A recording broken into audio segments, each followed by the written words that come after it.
نجیب صاحب سلامونه احترامات. سلامونه صاحبزاده صاحب ستړی مشئ.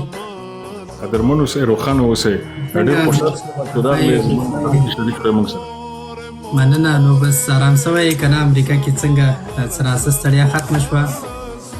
بس ایله پرون راته پته ولګېده چې نوم مې حمزه دی په امریکا کې. بس خوب دې برابر شو؟ برابر شو.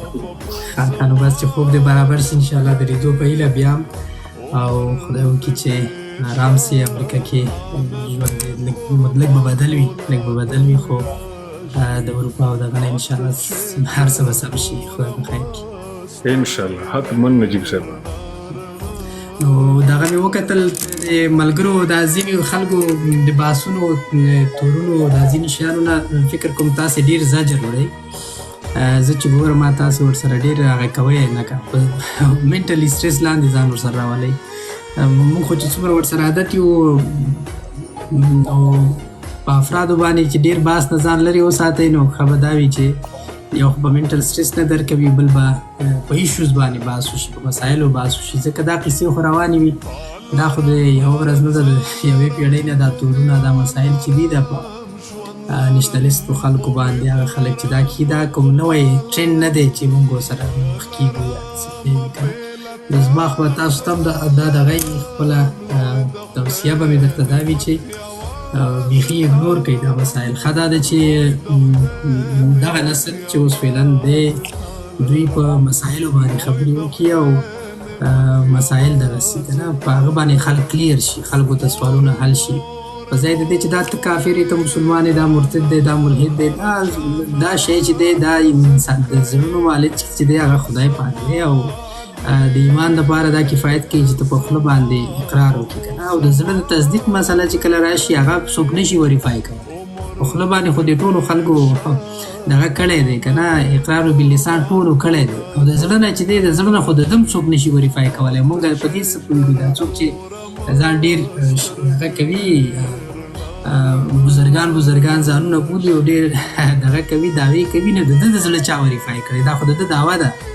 او د بل چا په زړه باندې هم ته دغه ځکه نشي کولی چې د اقرار باللسان خو ټولو کړی دی. هغه د اقرار ایمان دپاره چې دی په یو اسلامي ټولنه کې، په یو اسلامي حکومت کې، په انسانانو ته په ژوندۍ ټولنه کې یوازې اقرار باللسان کفایت کوي. دا چې مونږ یو بل څوک پېژنو چې څوک مسلمان دی څوک نه دی، هغه د ژبې خبره، د زړه خبره چې دا بیا د ستا او د خدای معامله ده. او هغه هم ضرور دی چې ته مسلمان ګڼل کېږي، باید په زړه یې ومنې، خو زړه تا ته پته ده چې تا منلی که دې نه دی منلی. بل څوک دا نشي کنفرم کولی، بل څوک یې وریفای کولی نشي کولی، څنګه چې دا چیک کړي چې دا اوس خبره څنګه. نو زما خو به مشوره دا وي چې یو خو دغسې تورونه که 2000 تورونه په ما څوک ولګوي I don't care. زه خپله ما دپاره دا معنا ځکه نه لري، زه په ځان پوهېږم چې زه مسلمان، زه په ځان پوهېږم چې زه خدای منم. او دا خو ډېره سټوپډ خبره ده که یو څوک ووایي چې زه خدای نه منم، اول خو د هغه سړي په عقل مونږ ته سوال پیدا کېږي نه، په دومره لویو کایناتو کې دومره نه خوکي چې یو څوک وایي زه خدای نه منم. د خدای منل خو څوک د بل چا دپاره نه کوي چې ته یو چا دپاره وایي چې ولا دا خدای ما ستا دپاره منل. انسان خو د خپلې ښېګڼې دپاره، د خپل روحي تسکین دپاره، د خپل ځان د سټیسفای کولو دپاره، د یو پروټیکشن اخیستلو دپاره خدای مني. ځکه انسان خو که په دغه دنیا کې د دومره مسایلو سره چې ته ژوند کوې، یا ته یو انشورنس ونه لرې، یو پروټیکشن ونه لرې، هغه پروټیکشن تا ته له خدای پرته بل هېڅوک نشي درکولی. نو ته خو لیونی کېږي، ځکه دا خو 2000 مسلې روانې دي او ته به تا ته به دا پروټیکشن څوک درکوي که تا ته خدای پاک دا پروټیکشن درنه کړي. نو انسانان چې دي مجبور دي، انسانان د مجبوریت نه علاوه د عقل د ټول ژوند هغه دا دی چې دی باید خدای ومني.